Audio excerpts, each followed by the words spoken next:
Okay, sadhu, sadhu, sadhu. Thank you, Sir Sumitra, for hosting this event. Okay, I think where we stopped was when the Buddha was enlightened. I think the last time when we met in July, I think on 19th of July or so. Then after that, we went on holidays. Then when I came back, many of you were sitting for exam, I guess, so I didn't want to start the session yet. Okay, so now I think we have stopped at the night where he was enlightened, and then Brahma Sampati approached him and asked him to continue to share his Dhamma. Initially, he was a bit hesitant because he's thinking that, you see, those days, or even now, not only those days now, we are all actually always, for us to visualize something is always using our five senses. Without the five senses, we cannot understand anything, without these five senses, we cannot understand anything. So he thought that it was difficult, because for him it's Nibbana, which is, you don't use the five senses to realize Nibbana. So quite not difficult. He thought it was difficult initially, so he was contemplating. When Brahma Sampati came and told him we should go in, because there are people with dust in the eyes who can benefit from the teaching. Then he used his psychic power, then he surveyed and found that yes, there are many people who can benefit.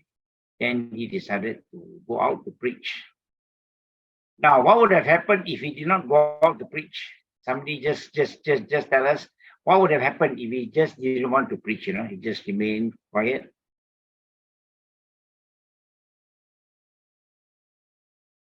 Those who just have an exam should know that. But Kevin is smiling there. Then, Kevin, you can explain to us if Gautama Buddha did not go out to preach, what would have happened now? What would happen to him? We will still be in the dark age, no Dhamma, and the Buddha actually become a Pachika Buddha. Yes, very accurate. So if he did not preach, he'll become a Pachika Buddha. You see, so that's why be careful. The definition of Pachika Buddha, they are also fully enlightened, except that they, for some reasons or another, they did not go out to preach. So if Gautama Buddha did not go out to preach, he would remain as Pachika Buddha. Then we will not have the Dhamma, like what Brother Kevin says. Or he will become a Pachaka Buddha, where he's fully enlightened. Pachaka Buddhas are also fully enlightened. So then we will not get the Dhamma today. So we are still in the dark ages now. Still doing a lot of offering. Dark ages doesn't mean we kill each other. Dark ages means we do a lot of silly offerings, and we hope that these kind of offerings can bring us to our deliverance. So that those are dark ages. We think that the more we offer, the closer we go to God, to our Creator. So it's not dark ages. So lucky for us that the Buddha went out. And then, okay, then when he wanted to go out to preach, he was thinking, yes, the people who would understand him first would be his first two teachers, of course. So he was thinking of Alara, Kalama, and Udaka Ramaputta. So, but unfortunately, they are no more alive. They just passed away, Then he thought of his five friends who spent a lot of time with him when he was searching for enlightenment. So, okay, you reflect on this. What does he tell you again? Why, why is the story such that he must think of his first two teachers, then his five friends, Okay, somebody wants to give a wild guess so that we can understand slowly, So maybe Brother Choi, you want to help us, Brother Choi? Thank you, Brother Leng Huat.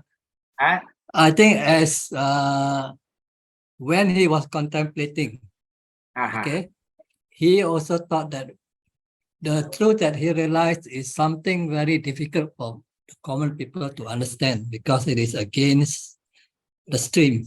People were practicing or living a life which is probably opposite from what the truth he found.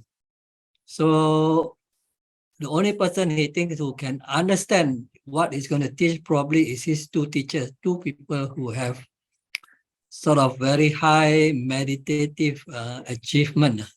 Probably they can understand and what he's trying to say. Okay. That was very good. Okay, so This way we can remember better, I guess.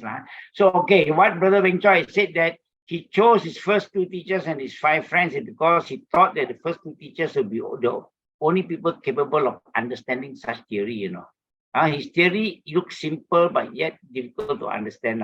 But of course, we don't use our 5 senses, 6 senses anymore. That is very true. But I also wish to point out that actually this is reflecting on his gratitude. So another lesson the Buddha teaches us here is gratitude. He also remembered his teachers.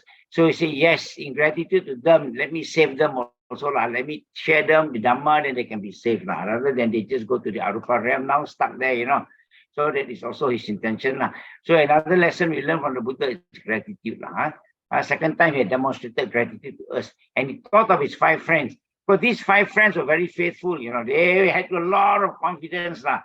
They were all actually soothsayer in the palace, particularly Kondanya. And then the other 4 were children of those senior soothsayer from the palace. So they were very faithful, because they had a lot of confidence that because Kondanya prophesied that Prince Siddhartha will become the Buddha. He did not raise 2 fingers, he raised only 1 finger, Buddha. That's all. The other soothsayer says that either become a universal monarch or a Buddha. But Kondanya says only 1. He was the youngest among them. He says 1. He will become the Buddha. So when they heard that the Buddha is renowned, they were very happy. They went to join him. Then he recruited the children of the soothsayer who are no more alive. But he was the youngest. The rest all passed away already. So these 4 are the children of the rest of the soothsayer. So they went to follow the Buddha with full confidence that he will become enlightened, with full confidence. So he was grateful also. He was grateful to these friends who were with him together all the time. Supported him during his search, although they abandoned him later. When he started to take a bit of milk rice, they abandoned him. And they say he has given up his search for enlightenment. So they abandoned him. Okay, then we continue that. Okay. So after that, this sutta is important actually. This sutta that we are learning tonight, because when he met the first 5 friends, his first 5 disciples, he taught them this sutta. It's called Dhammacakkappavattana Sutta. So the introduction to this sutta will be that this sutta is a very important sutta. Important not because this is the first sutta, or because, not because also it is the gist of the teachings are all here, Actually, the core teachings of the Buddha is here. Yes, it's very important because core teachings are here, and his first kind of sutta. It also, don't forget, like what Brother Weng Choi has said, that his teachings are going against the common understanding of people of those days. It's a divergence, divergence from the existing system. Don't forget. His teachings are divergence from the existing teaching. That what Brother Weng Choi has said. Because so now he needs good people to understand, So now, my point now is that we have to remember this sutta because this is a very important sutta. Because the core teachings of the Buddha are all in this sutta. And this is also the first sutta. And not forgetting that this is the system.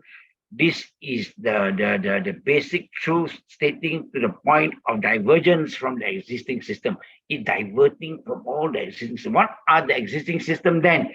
We have to understand, so we know why is it different. The existing system then, actually there were 62 teachers. Although we narrow it down to 6 prominent teachers, 6 prominent teachers then, but all these prominent teachers taught with the 2 conclusions. Okay, either they believe in two conclusions. One is they believe in eternalism. They believe that there's a creator who created them, and that this karma we have is all determined by the creator. Once you finish using this karma, whatever way you finish, you will go back to the creator. That is called eternalism. Then you remain with the creator for life. That was the thinking those days. The other half will be thinking is all the teachers are there, all the 62 teachers came to these 2 conclusions. Either they believe in eternalism, go back to creator, or there is no tomorrow. Don't worry, just enjoy yourself. there's no tomorrow lah. You go and start killing and stealing and enjoy yourself, get drunk. As long as you can afford, go and enjoy yourself. There is no tomorrow. And that's another thoughts very popular those days lah. So two lah, either it's nihilism or it is eternalism. And what is the Buddha's teaching is the middle way lah. Neither nihilism nor eternalism lah. So that is our conclusion. That is the difference, you know. The big difference is his conclusion is not that you don't exist tomorrow, not that you will go back to your creator, permanent. So it is, that's why he say it's difficult to understand. Is and is not. Now his conclusion is and is not. So that is the problem we have lah. So he was thinking that is very difficult lah. Quite difficult for people to understand. So that is why this is a very important sutta, because this is the sutta that is actually that what Brother Weng Choi is saying is going against the common practice those days. His teachings are against this, against the flow of those current events. Okay. So you are contemplating, and then so he left lah. So eventually he chose to teach his 5 friends. Eventually, the next person that he's grateful to during his during search for enlightenment, apart from 2 teachers who helped him a lot, he thought of his 5 friends lah. The 5 friends were called Kondanya, Badia, Bapa, Mahanama, and Asaji. Okay, then he went to see them. Okay, so after the 7th week of spending 49 days of spending at the Bodhi tree, he walked all the way about 200 over miles with his friends, his 5 ex-friends of his lah. So when these 5 people saw him coming, you know, they have abandoned him, you know, but they still respected him lah. He's still royalty, my son, he's a prince, you know. Actually, they didn't want to entertain him lah. Of course, they were talking among themselves lah. Let us not give him too much of respect anymore, you know, because he has given up, you know. Let us not listen to him lah. He has given up. But okay, out of due respect for his lineage, that he's the prince, we still will entertain him and give him a seat lah. What to do? He was a prince, so they kind of allowed him to come, sit down. And when he wanted to preach, they told him, don't teach us anything lah. They don't want to listen, you know. So then he insisted lah. He says, no, you are wrong. I did not abandon my search, but they still said, no. During those days when you were practicing so severely, you did not achieve anything. When you are doing austerity drive, so much, you don't even eat 2 grains of rice a day you eat, you know, and you found nothing. And then after that, you go enjoy yourself, you start eating, and you think you got something to teach us. They said no. Second time, they rejected him, but out of his patience, kanti, these are all his perfections. Don't forget his 10 paramis, endurance and patience, you know. These come into play now. So he is very patient, and he uses his endurance and his patience, all his past paramis.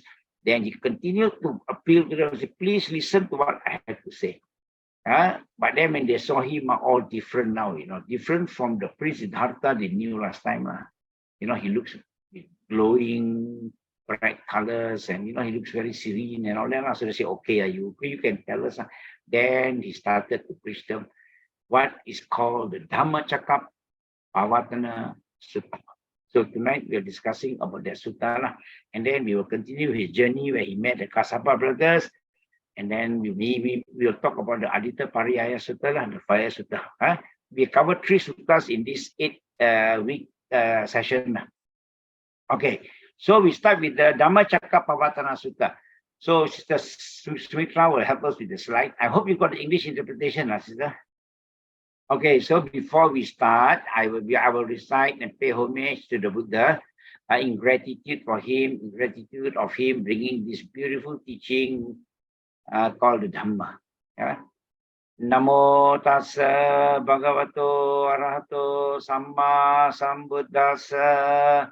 Namo tassa bhagavato arahato samma sambuddhassa. Namo tassa bhagavato arahato samma sambuddhassa. Sadhu, sadhu, sadhu. Okay, so the first stanza I shall recite for you, and then we'll go through the meaning and see where we can elaborate. We will elaborate now. Evang me sutang ekang samayang bhagava Varanasiyang viharati isi patane migadaye tatrako bhagava panchavakye bhikkhu amantesi. Okay, so the opening stanza of this sutta is, thus I've heard, the Evang Me Sutta is thus I've heard. Normally all these suttas are recited and repeated by Venerable Ananda. So that's why we say Evang Me Sutta. So on one occasion, the Blessed One was dwelling in Varanasi, now it's called Varanasi, in the deer park at Isipatane. The Blessed One addressed the bhikkhus of the group of 5 Das. So I gave you the introduction. Who are the 5 bhikkhus? So he went to see them. They rejected him. Finally, they accepted. They accepted because the Buddha endured. And then the Buddha was very patient. They reject. He also used his 10 paramis that he has perfected throughout his life. In his previous life, he's perfected the 10 paramis. Don't forget. So he's very patient and he can endure things. So that was the first stanza. I don't think there's any question here. The Buddha went to see his 5 friends. We call them the friends because they were all helping him last time. And then he addressed them. Okay, so this is the first stanza. Then this next stanza, sister. Okay, next stanza. Then the Buddha started his teachings. The Buddha told him, Dwe me bhikkhave anta pappajite nana sevitap yo chayang kame sukama sukali kanu yogo ino gammo potu janiko anario anata sanghito yo chayang attakila matanu yogo duk Ko anario anata sanghito. So in English, what it says, Bhikkhu, these 2 extremes should not be followed by one who has gone forth into homelessness. People who have already renounced and went to the forest to become ascetic, these are the 2 things the Buddha says, 2 extremes. Remember, this for those who have renounced. These 2 extremes, the Buddha says, you don't follow. What are the 2 extremes? The pursuit of sensual pleasure the pursuit of sensual happiness in the sensual pleasure. It is called sensual pleasure is kame sukali kanu yogo.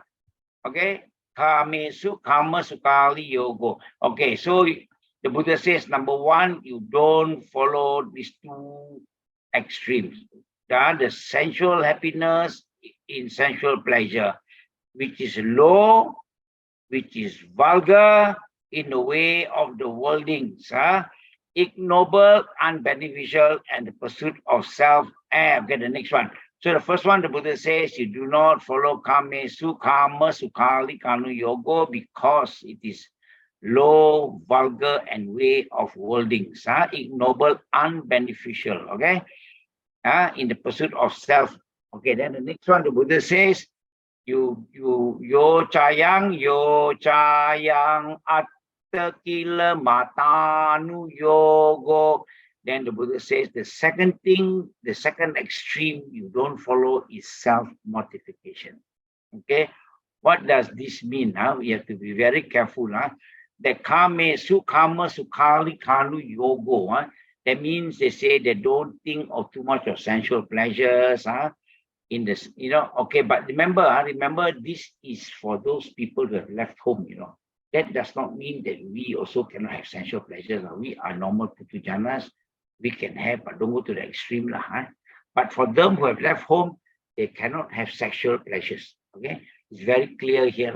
They cannot have that sensual kind of thing. But we are normal Putujanas who are still worldlings, we can.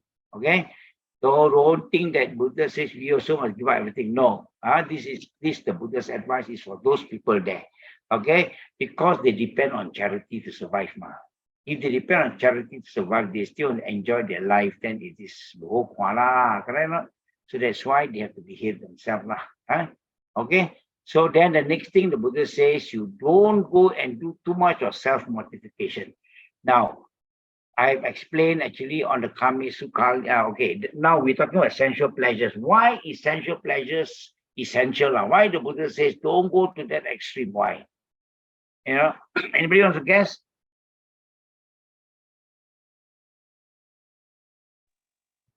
Craving. Yeah, Attachment. okay. Yeah, good, okay. Okay, so Brother Kevin has said, yeah, this is craving, so you must try to give up craving. That's very true, yeah, correct. Brother Enjoy, you want to add up? You want to add something? Yeah. Or anybody else want to add? The happiness that you get from sensual pleasure is not permanent. So it is actually a suffering later on. Okay, very good. Yeah. You've gone very advanced already. You're talking about suffering. Very good. Okay. So you see, okay, anybody else wants to add up? Wants to add something else? Anybody else wants to say something? Brother Tan. Yeah. Maybe because when we have sensual pleasure, our mind will be attached to it. That means the attachment is very high. Okay, very good. Yeah. Okay, now Brother Lim has said that because of attachment, yes, it was very addictive. You have, once you enjoy your sensual pleasure, it becomes addictive.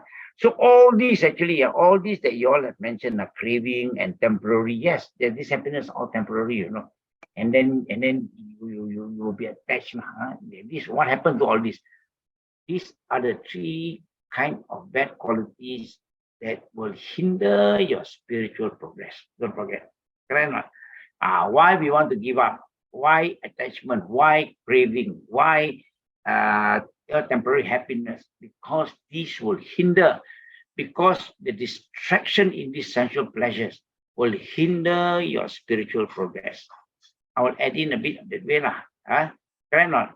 All of you have given very good answers. So, but in conclusion, these three items, maybe even more than that, they will distract you. So that's why they have to not be distracted with sensual pleasures. Don't want to find a place that is always cozy to practice. Don't find a place there's a lot of good food that you can makan very nice. Don't think of all these kind of sensual pleasures. This is external. And also sensual pleasures include sexual pleasures, sexual and all those things. So this will hinder because your mind is always distracted by these sensual pleasures. And that is also another reason. The growing of defilements. Yes. And then it will cause a lot of problems. A lot of quarrels are because of sensual pleasures actually. Everybody wants more, and later become a greed and all that. Correct?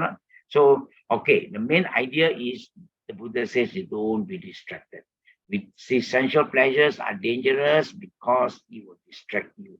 You be attached to it, like what Brother Lim says, you attach to it, you are distracted.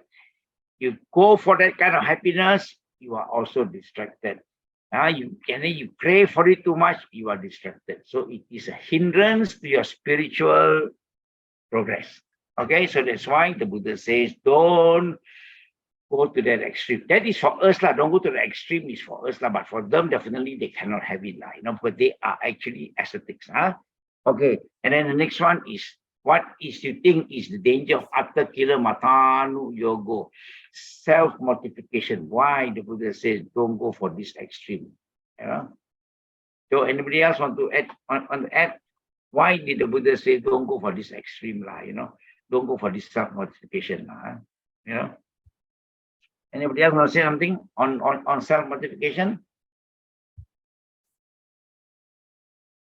Sir Chan, you want to say something, Sir Chan? Why does the Buddha not advocate for self-mortification? Those people, they torture themselves, They go around naked. They don't care about hot and cold. When it's hot, they go under the sun. They want to burn their skin. When it's cold, they want to sit in the cold. They want the body to freeze. This kind of extreme they go. So the Buddha says, this is no good. That's why the Buddha said, don't go for extreme self-mortification.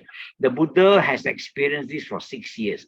He has done this for 6 years, and he even take only 2 grains of rice per day, until he became skeleton. I look at some of the Buddha Rupa, skeleton, where his body, you can touch his spine from his stomach, I remember all kosong inside, So that is what the Buddha has got. Now he has experienced that for 6 years. He did all this kind of self-mortification. The self-mortification, you see, all these people, those days, why did the friends reject him? The friends, you see, all his 5 friends rejected the Buddha earlier because the Buddha gave up self-mortification. And the practice those days, the only way for liberation is self-mortification. Except that the different style of self-mortification, some will say you must behave like a cow and eat grass.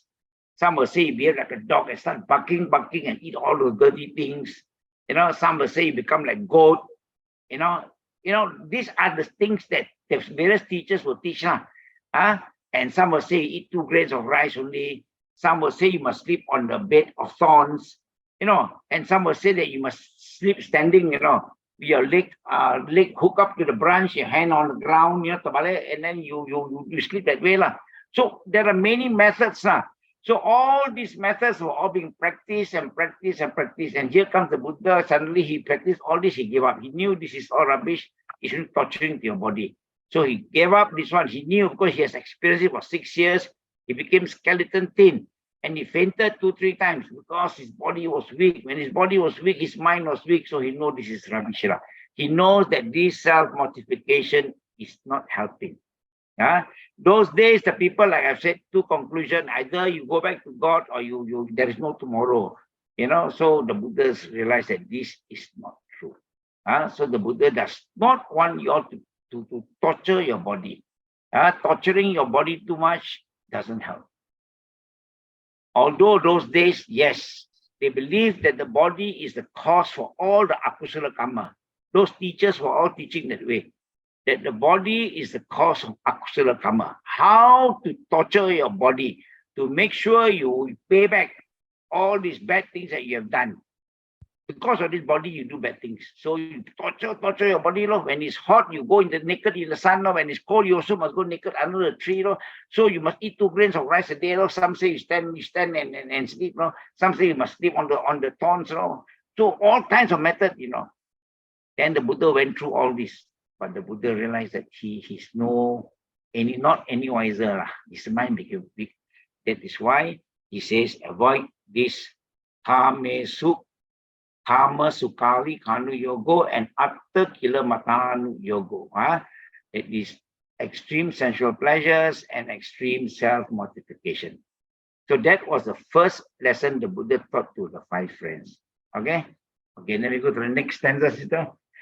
You all can interrupt me for any questions, or something that you want to add in, because I may be a bit brief, so you can add in, okay? Then the 3rd stanza, I will also chant because I'm promoting chanting, you see. Ete te bhikkhave ubo ante anupagamma majjhima patipada tathagatena abhisambuddha Cakukarani, Jnanakarani, Upasamaya, Abhinyaya, Sambodhaya, Nibbanaya, Sangvatati. Okay, then this one the Buddha says, without veering towards either of these 2 extremes, the Tathagata, he addressed himself. See, some people address him as Bante, people address him as the Buddha. But when he addressed himself, he doesn't say, I say, he says, Tathagata says. So Tathagata is referring to the Buddha. Okay? The Tathagata has awakened to the middle way, remember, which gives rise to vision, which gives rise to knowledge, which leads to peace, to direct knowledge, to enlightenment, to Nibbana.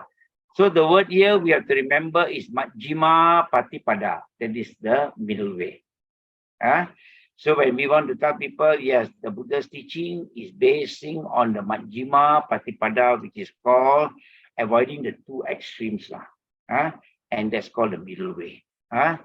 Okay, and then we give rise to vision, we give rise to knowledge, we give rise to peace, we give rise to direct knowledge, and to enlightenment, meaning to Nibbana. So the Buddha says it's the middle way. Don't go for these two extremes, Better eat a little bit, but don't eat too much. Just eat a little bit, make sure your body is strong, your body can support the mind. Then your mind is healthy and become very become very clear. So that's why the Buddha says avoid these two. And then you follow the Majjhima Patipada, meaning to say that we give rise to vision,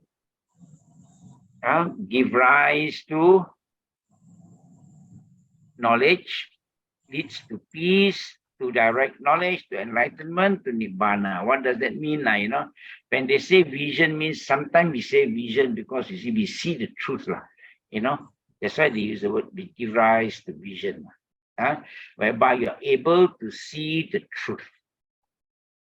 When your mind is clear, your mind is healthy, your mind is calm, you can see the truth.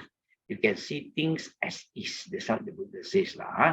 Then we give rise to knowledge. Okay, knowledge or leads to peace, you become very peaceful, correct?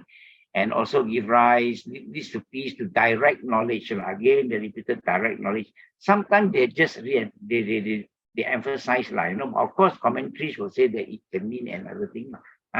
But we make it simple so that we understand. So we give rise to knowledge and direct knowledge. Direct knowledge means direct knowledge to wisdom. What is that wisdom? To enlightenment.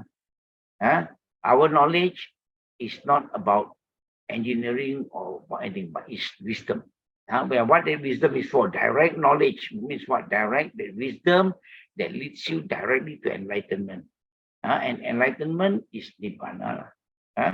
So that's what this stanza says. Okay, so we have covered stanza number 3. Anybody want to ask anything?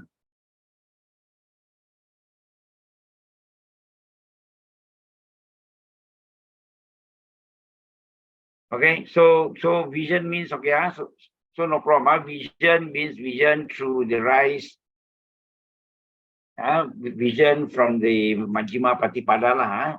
From following the middle way, you get a vision, you get the peace, you get the knowledge, and leads you to direct knowledge. That direct knowledge to enlightenment. And then, so in other words, we can understand this stanza very clearly. If you can practice the middle way, the Buddha says, you practice the Majjhima Patipada, the middle way, or the central way, then that leads to enlightenment. So it is not very difficult, it is possible to achieve. And then the Buddha doesn't say like that. No, the Buddha will continue and elaborate and gives you all the lead, all the lead, the DIY kit for you to become enlightenment, sorry. Okay, so any question on stanza number 3?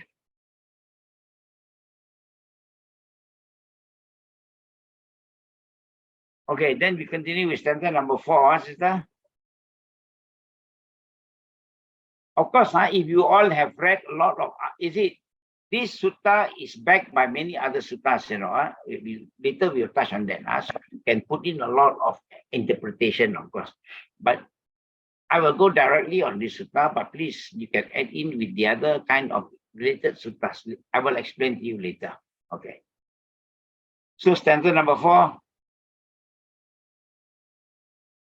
Katamacha sa bhikkhave majjhima patipada tathagatena abhisambuddha cakkukarani jnanakarani upasamaya abhinyaya sambodhaya nibbanaya sangvatati. Okay, and what bhikkhu is this middle way, awakened by the Tathagata, which gives rise to vision, which leads to Nibbana. So now, it says, what And what bhikkhus is this middle way awakened by the Tathagata? The Tathagata asked them, so what is this middle way that I'm talking about? So the bhikkhu asked them, what is this middle way that I'm talking about, which leads to Nibbana? Then we go to number 5. Slide number 5. Then we come to the teachings again. Okay. Ayameva ariyo attangiko maggo seyatidang sammaditthi samma sankappo samma vaca samma kammanto samma ajivo samma vayamo samma sati samma samadhi. Okay, so that's how it's chanted. So you want to learn chanting, you can join our Thursday class or Tuesday class or Sunday class. We have got 3 nights where we practice chanting together. So okay, here it says that it is this noble eightfold path. The Buddha says it is this noble eightfold path that is, number 1, sammaditthi, that is right view. Samma sankappo is right intention or right thoughts. Samma vaca, that is right speech. Samma kammanto, right action. Samma ajivo, that is right livelihood. Samma vayamo, that's right effort. And samma sati means right mindfulness and right concentration. So the Buddha says these are the 8-fold path. The noble Aryo is noble. Attangiko, atta is 8. Attangiko maggo 8-fold. Noble 8-fold maggo is path. Okay. So the Buddha says ayameva, and this is ayameva aryo attangiko maggo seyatidang, that is sammaditthi. So if you want to remember this, if you chant this smoothly, you can memorize this by heart. Very easy to memorize. Sammaditthi samma sankappo samma vaca samma kammanto samma ajivo samma vayamo samma sati samma samadhi. So you can memorize all the 8 sammaditthi. So now, so the Buddha says, you follow this noble 8-fold path. The Buddha doesn't tell you you can go. The Buddha teach you how to go. The Buddha doesn't bring you there. The Buddha cannot charter an aeroplane and bring you there. But the Buddha gives you the key to go, show you the right path to go, gives you the DIY kit to go. Or what more we want from the Buddha? The Buddha gave us this. This is the DIY kit for us to pursue our liberance. Correct? To be liberated, we must practice this 8-fold path. Now we will go into detail later. Okay? So we'll continue with the next stanza. Or you want to discuss the 8-fold path? I think later better. Okay. So we'll continue with the next stanza. Okay. So now the Buddha continued and said, Ayang ko sa bhikkhave majjhima patipada tathagatena abhisambuddha cakkukarani jnanakarani upasamaya abhinyaya sambodhaya nibbanaya sangvatati. Then the Buddha says again, this bhikkhus, is that middle way awakened to by the Tathagata. The Tathagata is awakened and enlightened by this middle way, which give rise to vision. Again, we say vision, which give rise to knowledge, which leads to peace, to direct knowledge, to enlightenment, and to Nibbana. So the Buddha says again, it is this middle way, the 8-fold the Noble Eightfold Path that I have realized is the one that gives me vision. We always say gives vision because we can see things. We assume the Buddha saw those things. So it's vision, which gives rise to knowledge. This knowledge is, then which lies to peace, then direct knowledge to enlightenment and the divine. Again, the Buddha emphasized is this 8 Majjhima Patipada, the middle way. The Eightfold Path is also known as Majjhima Patipada. Commonly, we interpret as the middle way, but some prefer to say it's a central way. Because you say middle way means they say don't go to the extreme, we can do half extreme lah. So the Buddha says that one actually must be abandoned, Actually, the earlier part when the Buddha said Atta Kila Matanu Yogo, the Atta Kila Matanu Yogo must be completely abandoned. Don't do half, Don't say, oh, middle way means can torture half lah. No. So that's why some people prefer to call this as a central way rather than the middle way. But of course, commonly known as the middle way. So middle way means people interpret all that means Atta Kila Matanu Yogo means I can torture myself a bit lah. But no, completely no. Okay. Okay, when we continue with stanza number 7, then we can come to discussion later. Okay, then here we can start discussing a bit. Idang ko pana bhikkave dukkang arya satchang jati pi dukkha jara pi dukkha vyadi pi dukkho maranang pi dukkang Piyehi sampayogo dukkho piyehi vippayogo dukkho yang piccang na labatitang pidukkang sangkitena pancu padanak kanda dukkha. Okay, so what does it say here is now this bhikkhu is the noble truth of suffering. Okay, then the Buddha moves and teach them about the Four Noble Truths. Okay, now the Buddha says that what is the Four Noble Truths?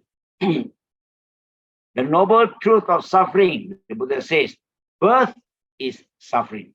Dukkang Arya Satchang. Arya Satchang is the noble truth. Dukkang is dukkha. Dukkha means suffering. Okay, so the Buddha said noble truth of suffering. Okay, dukkang arya satchang. That means suffering, noble truth. What is the noble truth of suffering? The Buddha said jatipi dukkha. What is jatipi dukkha? The Buddha says birth is suffering. Jarapi dukkha. The Buddha says what is jarapi? Aging is suffering. Okay. And then the Buddha says, Vyadipi dukkho. What is Vyadipi? Vyadipi is illness, is also suffering, the Buddha says. And then the Buddha says, Maranangpi dukkhang. Maranangpi dukkhang. Death is suffering. Okay? And then Buddha says, Appiyehi sampayogo dukkho. That means it's a union with what is displeasing is suffering. In association with what you don't like. If we are together with somebody we don't like, together all the time, one class, suffering sometimes, Correct. So that's what the Buddha says. Association with something you don't like is also suffering. Piyehi vippayogo dukkho. Separation from what you like is also suffering. Sometimes we go to class. We were all students before. Isn't it? Class got very nice friend to sit with you. The teacher say you split, you sit north, you sit south. Suffering also and then put you beside somebody you don't like. Like suffering So that's what the Buddha says So this is also suffering. So to be separated from the ones you like is also suffering. And the Buddha says yang piccang na lebatitang pi dukkang. Not to get what you want. Not to get what you want is suffering. Which is very true, isn't it? All of us all crave here, crave there, never get, come back, macam-macam we all. So that is also suffering. And then in short, the Buddha says, Sankitena Panchu Padana Kanda Dukkha. That is okay. This word Panchu Padana Kanda is actually divided into Panchu is 5, Pancha. Okay, Pancha is Panchu. Then Upadana is clinging. Clinging, Upadana. So Panchu is one word, is Pancha actually. And then Upadana is clinging. Kandas, you know, your aggregates.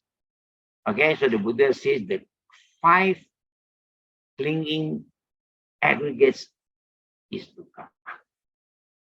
Correct? If you want these slides, you can give to you all. Don't have to copy so much notes if you want. So, okay, so what the Buddha says is now, Idanko Pana Bhikkhave, the Buddha says now Bhikkhu is a noble truth. Dukkhang Arya Satchang is this noble truth of suffering. So the Buddha started, now he extended his teaching. Of course, the first teaching was he started the 2 extremes. Then the Buddha says that he was enlightened by the Eightfold Path. Now the Buddha touches on the 4 noble truths. The Buddha says, Dukkhang Arya Satchang. Truth, noble, dukkha, suffering, Arya, noble, and truth. Okay? So this is a noble truth. The Buddha says, why is the noble truth of suffering? The Buddha says, Jatipi dukkha. Birth is suffering, Jarapi dukkha. Old age is suffering, Vyadipi dukkho. Sickness is suffering, Maranangpi dukkhang. Death is suffering, Apiyehi sampayogo dukkho. To be associated with things that you don't like also is suffering. To be removed, to be separated from things that you like is also suffering. The Buddha says, Yang pichana lebatitang pidukang, not to get what you want. We want everything in the world if we can, but we cannot get the areas of suffering. And the Buddha make it very clear, it's because of the clinging 5 aggregates is suffering. Okay. So now, up to this point, this is a very interesting point. Now we will start. So now what do you think? Is it the Buddha? We always the problem with us, it's not a problem, but sometimes we are very ambitious. When we want to talk to people about Buddhism, we talk 4 noble truths first. Correct? Oh, Buddha teach 4 noble truths. Truth of suffering, cause of suffering, way to end suffering, okay, place to end suffering, way to end suffering. Very eager, 4 noble truths. The Buddha did not start with 4 noble truths, remember, because the 4 noble truths is not easy to understand, not easy to realize, correct? Although we are very eager when we talk about Buddhism is 4 noble truths, and then we tell everybody this is the basic. No, it is not the basic. The Buddha approach is 5 friends who are also very high rated, high ranking, and also they have practice also. But yet the Buddha did not want to start with the 4 noble truths. The Buddha told them the 2 extremes first. So we must learn the Buddha's approach. When people ask us about Buddhism, don't just tell them 4 noble truths. No, you must tell them the 2 extremes first. And the Majjhima Patipada, middle way. Tell them Buddhism is all about middle way. Then people will understand us better. You start with noble truth of suffering, they tell you Buddhism is very pessimistic. Correct? Because we always talk about suffering. So many good things in life, we talk about suffering. I'll explain why the Buddha started with suffering also. Okay. So now we must remember, we must reflect on this. So we must not start our introduction to Buddhism with 4 noble truths. The Buddha did not start that way. The Buddha says avoid the 2 extremes. Then the Buddha says go for the Eightfold Path. Then only the Buddha introduced the 4 noble truths. Right? And okay, so now the 4 noble truths. I think the Eightfold Path we will discuss later. The Atta Kilamatanu Yoga we are done. Okay, now we talk about the truth, the suffering. So what do we understand of suffering? Now go ahead, you can have, you see, there are many suttas that will talk about suffering and how they define suffering differently. We can discuss a little bit on suffering here, so that we understand what is suffering here. But in this context, the Buddha told us very simple that birth is suffering. Okay, I'll explain to you this context first. I'll ask your opinion for other contexts. But the Buddha says birth is suffering, old age is suffering, sickness is suffering, death is suffering. To be associated with things that you don't like is suffering. To be separated with things that you like is suffering. Not to get what you want is suffering. And your panchu padana kanda is also suffering. Your clinging aggregates. So what does the Buddha mean by here, What the Buddha says is, birth, okay, we don't take literally that birth is suffering, death is suffering. What it means is to continue the samsaric life is suffering. Correct? You are born and reborn, you born, grow old, fall sick, you die, you born, you grow old, you fall sick, you die, you born, you grow old, you fall sick, you die. So that is the samsaric cycle is suffering. So let not say too much about birth is suffering because people get baby, they're so happy, they celebrate the muagoy they celebrate everything, and we tell them birth is suffering. Can I not? So people say, apa you ini is very pessimistic Yeah, we agree. So we must be very tactful. What I wish to share is actually very tactful. Make Buddhism to be very simple and open, and people will love Buddhism so much. Don't go direct to the point. Maybe you are not wrong, you're right. But then people say, apa lalu saya dapat anak, saya celebrate muagoy saya kasih telur, semua orang semua dapat telur, dapat kuih, dapat kek semua. You tell me suffering and celebrating So we must be careful. So what in the overall context here, it will mean that this samsaric cycle is suffering that we born and reborn, born and reborn, born and reborn is suffering. Okay. So now you can go to a bit more detail. How do you define suffering? Maybe many of you will have read a lot of things about suffering. Okay, share with us some. Maybe we can start again. Maybe Brother Kevin can explain to us what is suffering. How many kinds of suffering? I can get you to how many kinds of suffering. How to understand what is this type of suffering, and what is the Buddha talking about here, We have to use our own ideas now. We are now become like commentators now. We write commentaries a bit. This is for us to understand. We understand at our own level. Don't worry about people's level. We are talking about Buddhism is of gradual learning. Correct? So gradual learning means for me, I learn gradually. I think it means like that, and I'm happy with it, and I practice. Then later when I'm wiser, I see at a different angle, then I practice again. Continue. So Buddhism is about gradual learning. Nobody can tell you, oh, this is the final view, you must follow this final view. This is the way. This is the only view. No. You can have your own views. Go ahead. Because we are all learning together. It's a gradual learning. Why must my view is the only way, your view is the only way?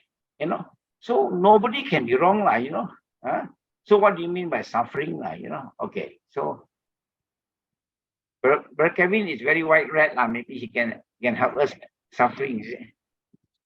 I think basically wrong view is suffering. Because we don't live alone in this world. Every day when you woke up, you will meet people, your family and friends, or any form of communication might differ from your view or your opinion. And sometimes you really feel, you are rejected, or you feel you are not, people are not paying attention to you. All this add up, actually give you some dissatisfaction, stress, and all these are suffering. Besides, of course, you are getting old and then you get sick. You have to tend to your, your own self. So many things in life is not plain sailing, and there's no meeting of minds. You're not always happy about it. Even when we express our Dharma sharing, some people agree, some people get upset that, this is not what I read. Right. Once upon there was about a few years ago when I attended a Dharma sharing in one of the Buddhist society in Klang. Someone got up from the back and then disputed it. And it's only Dharma sharing, and he got angry and he left. So there you go. He is suffering, nobody else suffering. Thanks. Okay, good, very good. Okay, she's talking about wrong view, is also suffering. Very good. Yeah, okay. So who's next? Any volunteers? Brother Tan. Yeah. No, I'm not volunteering. I'm asking a question. Oh, okay. The thing is, sometimes we talk to a person, he will tell you, I don't suffer. So what is suffering? So how Okay, good. would you... Okay.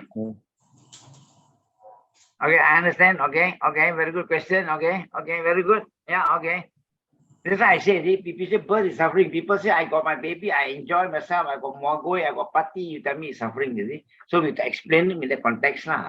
What the Buddha is saying is, you born, you grow old, you fall sick, you die, you born, you grow old, you fall sick, you die. You know, that samsaric cycle is suffering. So we mustn't go to just one point of birth suffering, you know. Of course, when you come to the next level, you can understand, yes, birth is suffering, because when you are born, the end result is death. Whatever is born must grow old, must fall sick, must die. So like that. Okay, I will come to you later, Brother Lim. Definitely after this. Okay. So anybody else want to explain what is suffering? Brother Beng Choi, maybe.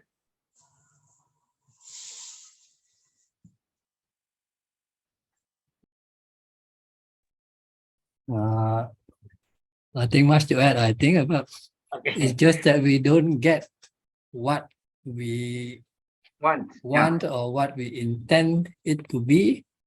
So we are not happy, we are not satisfied. So there's dukkha. Yeah. Oh, good. Okay. Okay. So, okay, anybody else? Anybody else want to say something? Sister Yam, you say something?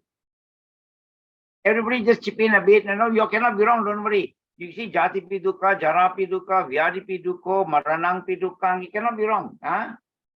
Anybody else wants to say something? Sister Chan, you want to say something? Stacy Chan? Sister Lim? I guess. To me, suffering is, everything, like you have to survive the way the world wants you to be, not the way you want to be. Yeah, the kind. Yeah, and get surprises or calamities, stuff like that. Okay, good. Yeah. Yeah, okay, good, sister. Good. Okay, anybody else want to add in or later? Anybody else? Come, Sister Lim Pomoy, maybe? Or Brother Ho Yitni. Sister Lily is here. Sister Lily, you can give us a long talk on this.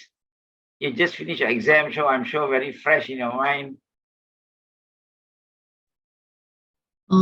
Brother Tan, Ah, the first one, the birth is suffering. ah, If we look at some articles, there are scientific studies that the baby at birth will go through a process of being squeezed out from the mother's womb.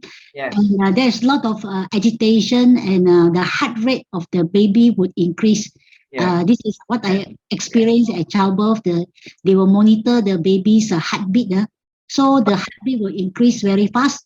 I think the baby will experience some sort of distress at the moment of childbirth.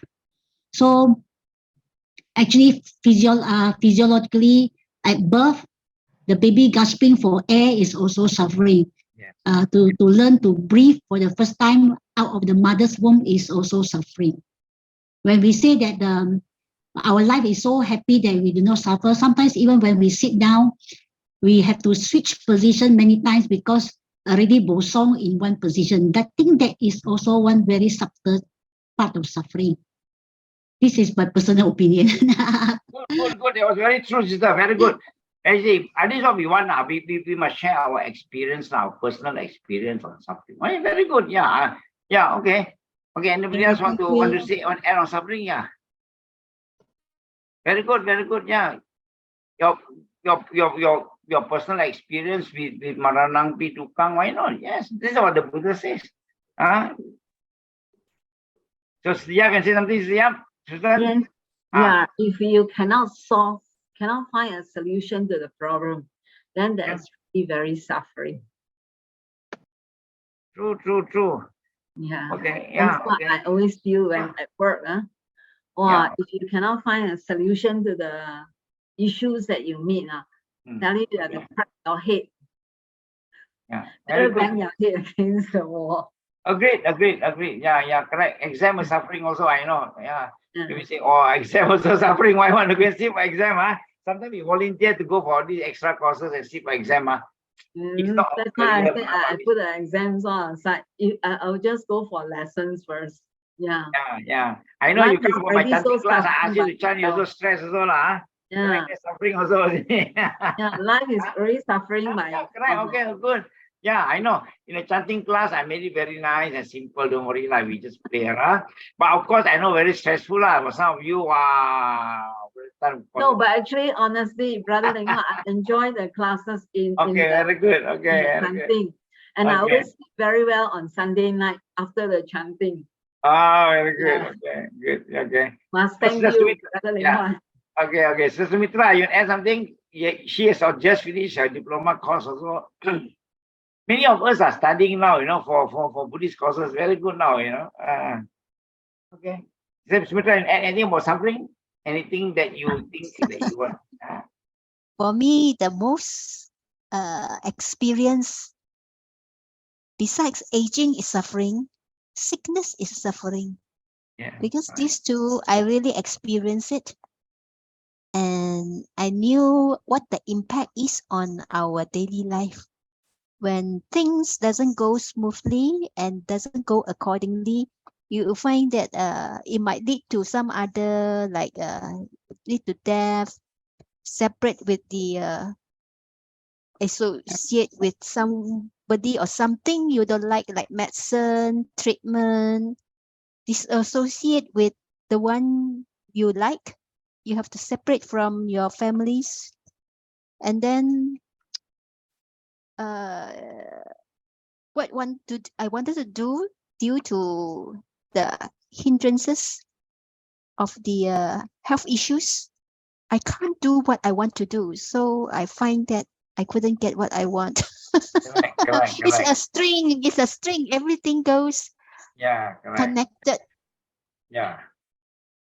So that yang pichang de leba titang pidukang. So you have to learn this. This is all very easy stanza to memorize, This stanza also, if you can chant carefully, you can memorize. And people ask you what you're talking about, what suffering you're talking about. They will tell them jati piduka, jara piduka, vyadi piduko, maranang pidukang, apiyehi sampayogo dukko, piyehi vipayogo dukko, yang pichang de leba titang pidukang. Sankitena panchu padana kanda dukkha. We tell them, then explain to them lah. Okay, very good. So basically, all of us agree with the Buddha lah. All of us agree that this is suffering lah. Okay, I will add in a little bit, or somebody wants to say something else quickly. Come, we can discuss on suffering because it's a very big topic, you see. But of course, we are only touching a little bit only lah. Okay, anybody else want to add in some more? I'm talking about Sister Sumitra just mentioned about illness and old age. She understood it more clearly. Actually, in the Buddha teaching, this is what I read. This book was written by Ajahn Sumedo. The first is suffering is, if you know they are suffering, it's a recognize the suffering and not personal suffering, just as a recognition. Second is to understand that suffering. And finally, the third stage is suffering is understood. So in Sister Sumitra case, she already identified, recognized the suffering. And the second stage is she knows about the suffering already. She's going through, and she understood the suffering has been understood. That's all. Okay, good, very good. That one we will cover later. Definitely, there's a stanza where the Buddha explained about the three modes of understanding. Okay, that one definitely will cover in detail later. Okay, now coming back to this suffering chapter, which I will personally put in extra here is, actually there are three kinds of suffering. From our experience, you right now for me. Coming back to kind of suffering, we say there are three kinds of suffering. I make it very simple for us to understand. Number one, you see, you all have explained me very, very correctly on, jati pi dukkha, jara pi dukkha, vyadi pi dukkha, maranang pi dukkha. Okay, basically these are actually sometimes we get the physical suffering. Sometimes, like what you say, when the baby was born, yeah, they do feel physical suffering. Suddenly, so many people touch them, they're inside the mother's womb for 9 months, peaceful, eat all in order, everything.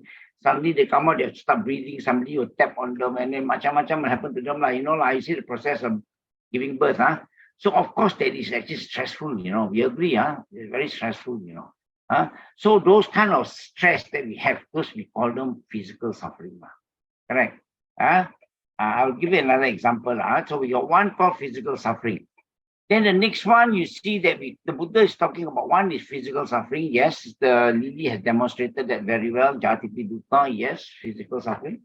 Okay, somebody has said old age is suffering. Yes, sickness is suffering. Yes, so those are physical suffering. Correct? We feel the pain. And then another suffering is actually suffering due to change. Maybe it is a little bit psychological, or maybe a little bit psychological. You can call it psychological suffering. That means to say that change, suffering of change. It is more psychological. When you sit beside somebody you don't like, you say, can I not? You sit beside somebody you don't like, yeah, that is suffering, but that suffering is mental suffering, can I not? Nothing to do with physical, correct? So sometimes suffering, we got physical, we got mental also, correct not? So, or psychological suffering. So, okay, you sit beside somebody you don't like, the Buddha says, you're associated with something you don't like. Yeah, that one very tau tia lah. Correct? Tau tia is called mental suffering lah. Kepala sakit lah itu. And then, people remove you from something you like, also kepala sakit also lah, so that is something that you also, correct not? So those are mental suffering lah. So we must remember, we got physical suffering, mental suffering, and the other one is a word that I won't use anyway, but it is based on our religion, physiological, I think they call it now. So it is basing on our religion that the Buddha says that the Panchu Padana Kanda Dukkha. That one, you see, that one is something which not many people may want to agree with us unless you're a Buddhist. Then we say that the clinging aggregates are dukkha. More religious point of view, right? So this is a different thing altogether. Sankitena Panchu Padana Kanda Dukkha. More based on our religion, the religious views, the suffering due to our religious views, our religious definition. Suffering from religious definition also can, but there's a big word they use, but never mind. Okay, so now you remember that there are three kinds of suffering. Sometimes you can say also that, up to us to understand. Suffering, dukkha, they call it. Suffering, physical suffering. Suffering, physical suffering, the pain. The pain. Almost suffering is called the mental suffering. One is basing on our religion. Panchu, Padana, Kanda, Dukkha. I forgot the word, I don't use that word. So it's also called Panchu, Padana, Kanda, Dukkha. This is more on our philosophical, correct? So philosophical pain. So, okay, so we can say that. So suffering, physical suffering, suffering due to change, and suffering due to our kind of belief. So we can also put it that way, so we understand. The other question we like to ask is, okay, that is also exactly what maybe it is partly related to what Brother Lim has asked, Brother Lim has asked something about a person say is not suffering, Yeah, we agree with him, because then such people will say that, you see, if we say that we're not suffering, such people will say that we're pessimistic. Then why you talk about suffering every day? Why talk about suffering? You notice when the Buddha's, most of the Buddha's teaching, you notice the Buddha starts with suffering, why don't have happiness? Right? It is because when you remove the negative, you become positive. What? Simple as that, what? Isn't it? Right? Not? So don't say we are pessimistic. Okay. Example, if you're asking me for a way, okay, you're asking me, brother, how to go a shortcut to this village, okay? You're on a horse, go, and you ask me how to go to the village, okay? I'll tell you, be careful. The first turning, don't take. Go straight. Then the next turning, you turn, and then you go. But I will start with first turning, don't take. Why? Because, so it's negative, what? I don't tell you, you go straight first.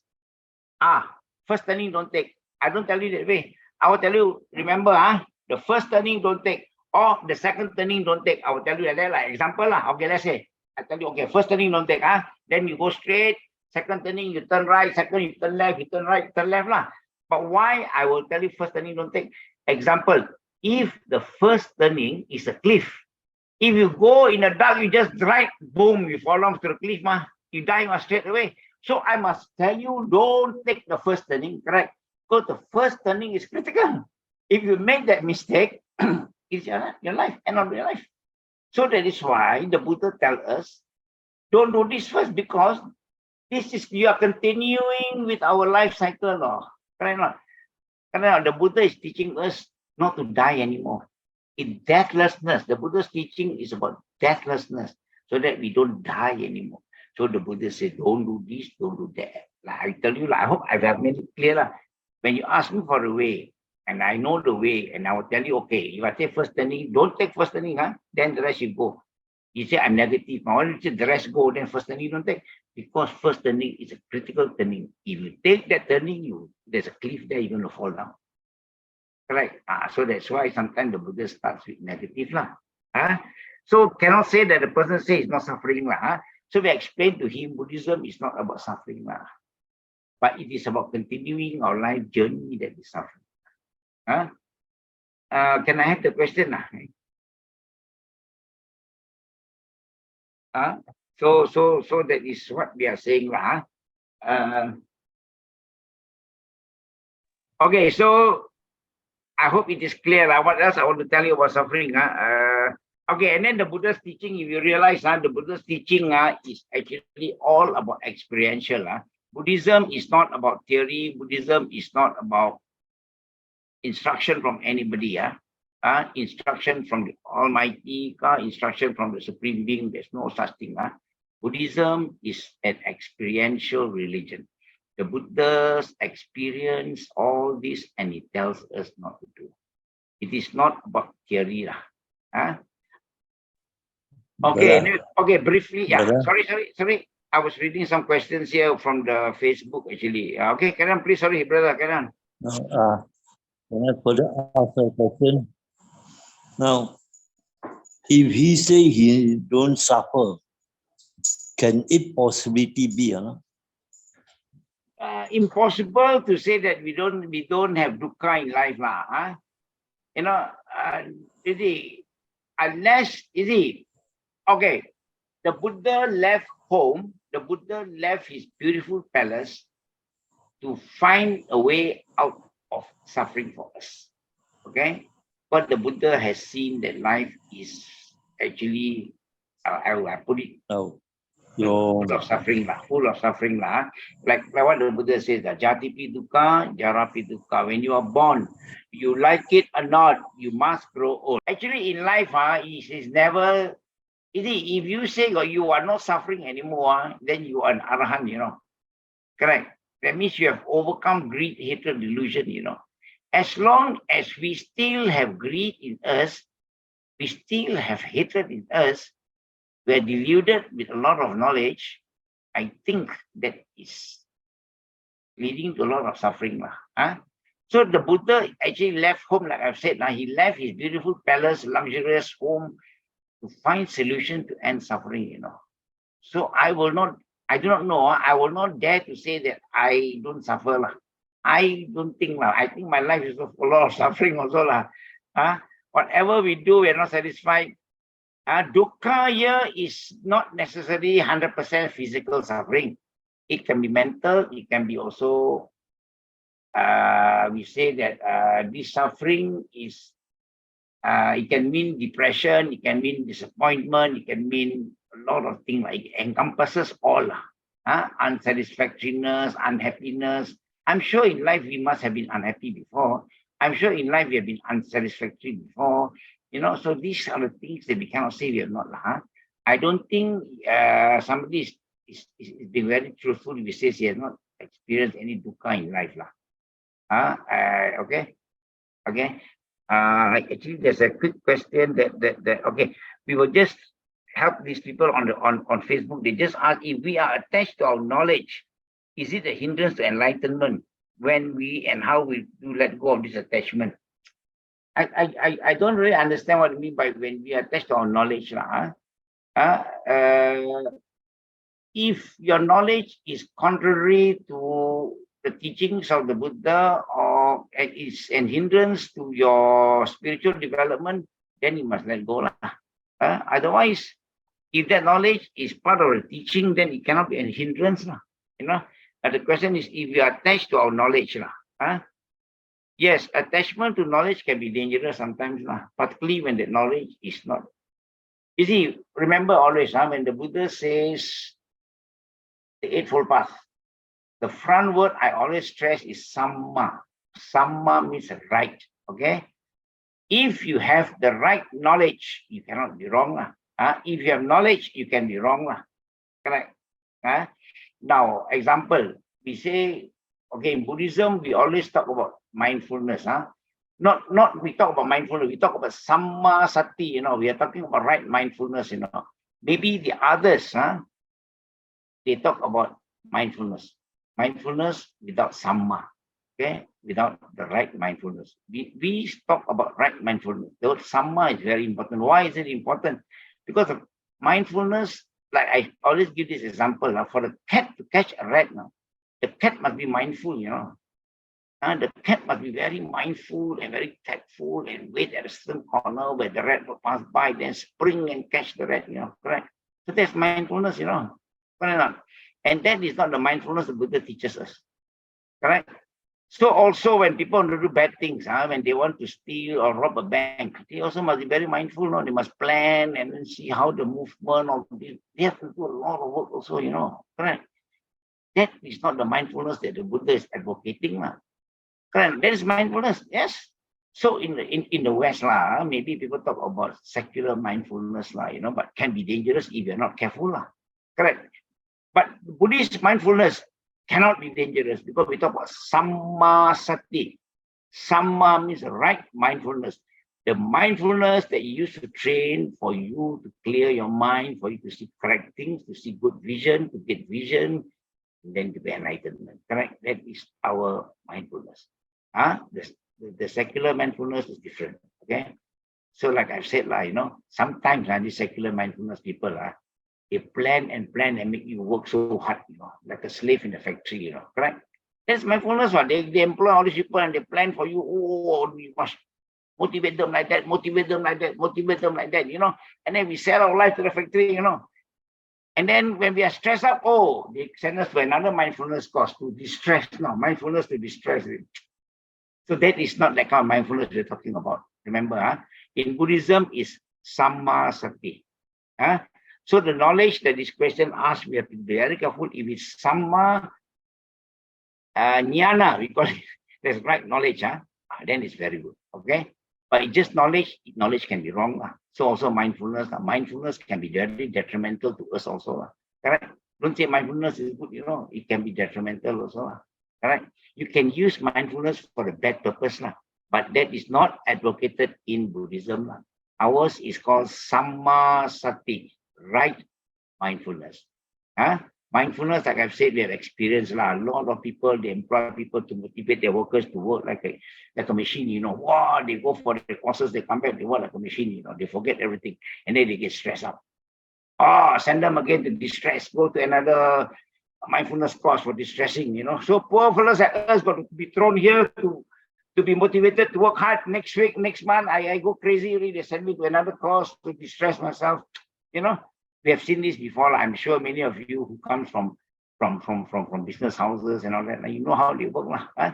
They will push us to work. You know, that is not that kind of mindfulness. Okay, so I think with that, I think we should. There's another question, but okay, never mind. We'll just try to see how we can answer this question. Those on Facebook, Thank you so much for following us on Facebook. We will try to answer you later, those on Facebook. Okay, any more questions here? Maybe 5 minutes more before we end. I hope I've made it interesting for you all to. I don't think I can finish it next week. If not, we will drag on for 3 weeks for this one. And then we'll go to we'll continue the journey of the Buddha. Then we will. When they see the Kassapa brothers, then we talk about the Adita Pariyaya Sutta. And then until his final journey, then we talk about his Mahaparinibbana Sutta. I've made it that way this time. No, I've done this many times, but without going through the Sutta in detail. But this time, I thought I should go in detail. So we'll continue to give a little bit more detail. So like I always say, every time you listen to my talk, it gets a bit different every now and then. You won't be... You can attend all my talk. You will see me talking about Dhammacakka, you can come again. It will be something different. That's what people have commented. Hey, brother, I attend yours so many times, brother. I've done different, brother. Okay, yeah, true. It's about gradual learning, right? No? It's about gradual learning. It's not about once you know when you know. No. Even for me, I like to read this again and again, and I will see it from different angles. Right? So maybe the next time when I commit myself. And I commit myself to give another series of Dhammacakka, then I probably will do more research and I will understand better. And that is what we call gradual learning. It is not one-off. You read once and you think you know, no. Buddhism is about gradual learning. So don't worry about your views. Your views cannot be wrong. This is your view at the moment. You think that is that good. It's perfectly all right. As long as you get Samma Sati. Because I've seen and heard a lot, people go for all these kind of motivational course. This is for sati also, the mindfulness. They tell you be mindful, work. Then you go bonkers. They tell you you go in distress now. You go in distress. Right, not yeah. Any more questions? Brother Tan. Yeah. A while ago, you mentioned about somebody was traveling and he was directed not to turn left or not to turn right, not to. Yeah. I think this is true in most of the suttas. The Buddha always gives the negative thing first. Right, great. Yeah. So Dhammapada 183, do no evil. He doesn't say do good. Correct. Do no Correct. evil first. Correct. Then you do good. That means you go Yes. to the right path. And purify your mind. And he says, this is the teaching of all the Buddhas. Yes. That was a question asked before. Why is the Buddha so negative? Always start with negative. So like we say, if you ask for a way, you ask, I'm just trying to answer the question. People ask this question many times, why the Buddha is so negative? Like you say, Dhammapada 183. Avoid evil, do good, purify your mind. Why not do good, purify your mind, avoid evil?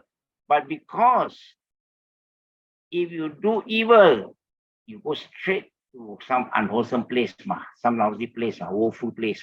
So also, like you ask me for direction. Example, you ask me for direction, brother, I want to go to the next village. Then I tell you, you go straight on this road, don't take that turn. Right now, I will tell you, don't take that turn. If that turn is too dangerous, if that turn, suddenly you turn in a short run, there's a cliff, you're going to fall down, So I will remind you, don't take that turn.